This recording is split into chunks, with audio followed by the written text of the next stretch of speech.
Megyn Kelly didn't hold back. Looking straight into the camera, she dropped a line that instantly lit up the rumor mill. Is Meghan Markle really 44? Or is she over 50? That one sentence sent shockwaves, because this isn't just idle chatter or another celebrity conspiracy. This is about documents, photos, timelines, and official records that don't quite add up. And when you start piecing it together, the picture painted of Meghan's life suddenly starts to look questionable. Is it just coincidence? Or, as Megyn Kelly hints, has Meghan Markle been keeping her real age under wraps all these years? The trail starts with a single photo. Northwestern University, early 2000s, the Salsa Club. A typical group shot at first glance. Smiling students, arms around each other, frozen in a carefree moment. But standing there in the middle, unmistakably, is Meghan Markle. Now, fast forward to 2025 and pull up the birthdays of the people in that photo. Many are now in their early 50s, 52, 53, 54. Meanwhile, Meghan's official bio insists she's 44. The math? It doesn't add up. For the photo to make sense, she would have been a freshman surrounded almost entirely by classmates a full decade older. Rare, yes, but repeated evidence across multiple activities on campus paints a pattern too consistent to ignore. It's not just the Salsa Club. Alumni listings link her to the same older peers across several campus events. Today, when those classmates reunite, the contrast is striking. Meghan's timeline places her years behind them, yet the photos and programs place her squarely among them, smiling and blending in. And then there's the official birth date, August 4th, 1981. It's everywhere: biographies, magazine profiles, even the royal archives. Untouchable, it seems. But quietly, other dates have circulated for years. From old classmates' recollections, event programs, and interviews with people who knew her before fame, a different story emerges. Some point to 1977. Could Meghan Markle really have been masking nearly 4 years of her life from the public eye? The pieces are beginning to tell a very different story. Some whispers go even further. 1975. If Meghan was born in 1977, she wouldn't be 44 today. She'd be 48. If 1976 is a real year, that puts her at 49. And if the most extreme claims are true, 1975, she'd be hitting 50 right now. This isn't a small discrepancy.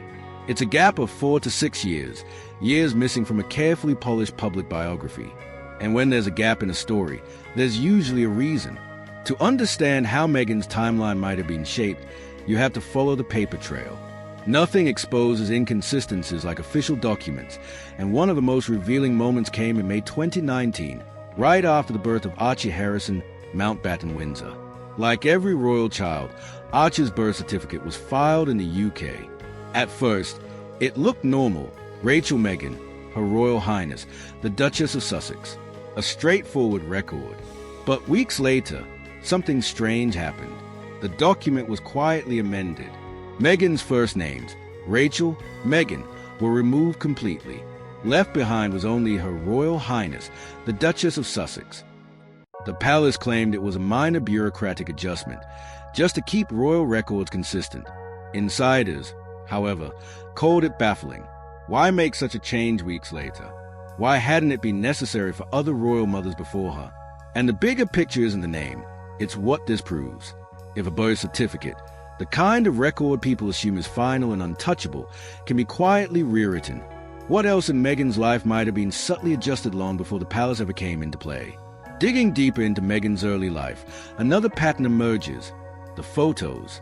Everyone has old snapshots, yearbooks, school portraits, prom pictures.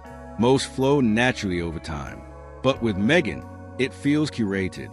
Take her 1999 senior headshot from Immaculate Heart High School, polished enough for a magazine cover, or a group shot in uniform with classmates. These images exist, but notice when they appear. Not randomly, not in a natural stream, but in carefully timed bursts, surfacing during royal biography releases, controversial interviews, or the latest whispers about her age. That it's not just timing, it's the sources. Some photos come from alumni archives, others from former classmates who remain silent for years until a story breaks. To casual eyes, it's nostalgia, but to anyone paying attention, It feels orchestrated, as if pieces of the past are being strategically placed to support a specific narrative. If memories from high school can be managed as carefully, the question becomes unavoidable. How much of Meghan's early life have we been allowed to see, and only at the moments we're meant to see it? Fast forward to early 2025. Meghan's half-sister, Samantha Markle, revives a defamation lawsuit, a case that had stalled, nearly forgotten. The filings themselves don't touch on age, focusing instead on family disputes, public statements, and reputational damage. But the timing? Impossible to ignore. Headlines exploded the moment hearing dates were announced. Suddenly, the age question was back, front and center across gossip columns, entertainment outlets, even mainstream celebrity reporting. It's a pattern we've seen before. Each legal battle or controversy sparks whispers of Meghan's age. Some insiders argue it's deliberate, a strategy to reintroduce old, unresolved questions while the public's attention is fixed elsewhere. Others say it's organic. Anytime Meghan hits the news, the past surfaces. Either way, the effect is the same. One courtroom drama ignites a wildfire, dragging every rumor and contradiction along. Once a whisper hits the public, it rarely stays small. In Meghan's case, the age story spreads like wildfire, fueled by one spark. A graduation date mismatch, a Northwestern photo where classmates are clearly older. One outlet breaks the story as a source reveals or exclusive. Hours later, it appears in dozens of places, each version slightly tweaked. A headline here, an insider quote there, an old photo slipped in for weight. Repetition turns rumor into accepted fact. People stop asking if it's true, they just know they've seen it before. And here's the chilling part. Once a paper trail exists, contradictions live forever. Denials don't erase it. So what if these alternative birth years are true? What does it mean for the carefully constructed timeline of Meghan Markle's life? What if Meghan was born in 1977, 1976, or even 1975? That would mean her public timeline is hiding something. 4 to 6 years of her life that simply don't appear in the polished narrative we've been given. 4 to 6 years might not sound like much, but in a biography crafted as meticulously as Meghan's, every missing year casts a shadow. Where was she during that time? What jobs did she hold? What friendships, connections, or events never made it into the official record? These missing years aren't just numbers. They're gaps, voids in a life story that has been carefully managed. And in a life story managed with that level of precision, a void is rarely accidental. Some would say trimming a few years is standard in Hollywood, shaving an age here where there is strategy, not scandal. Casting decisions, image management, career opportunities. It's a game the industry has played for decades. But here's the catch. Meghan didn't just remain in Hollywood. She entered royalty, where every date, every detail, every document is supposed to be etched into history. What might be a minor choice for an actress suddenly becomes a matter of public record when you're a duchess. And that makes every missing year, every adjusted record, infinitely more significant. So, what are we left with? Is this all coincidence? A few older classmates, mismatched records, a quirk here or there? Or is it strategy? A biography carefully curated to present the story the public is meant to see? When you start connecting the dots, patterns emerge that are hard to ignore. Documents rewritten quietly. Photos resurfacing only at the perfect moment. Legal battles that reignite old rumors.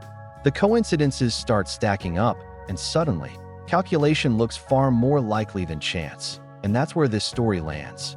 Not just on a number, but on what the number represents. This isn't only about whether Meghan Markle is 44 or 50. It's about how a life becomes a brand, about how every detail, from a high school photo to a royal birth certificate, can be polished, managed, and redeployed to fit the story being told. Think back, the salsa club photo with classmates nearly a decade older, alternative birth years that resurface again and again, a royal document quietly altered weeks after Archie's birth, school photos timed perfectly to resurface under scrutiny, and a lawsuit that drags the age question back into headlines like clockwork. These aren't random events scattered over decades. They line up like bricks in a wall built to hide something just out of view. Maybe the official version is true, maybe it isn't. But one thing is certain, this story has been shaped. Every time a piece of the past surfaces, it appears at a moment that serves the narrative. Every gap, Every edit, every contradiction invites curiosity. And that's the part Meghan Markle can never control. The more carefully her story is managed, the more the world wants to know what's missing. Because every life story has a first draft, and sometimes, the real truth is hidden in the version we were never meant to see to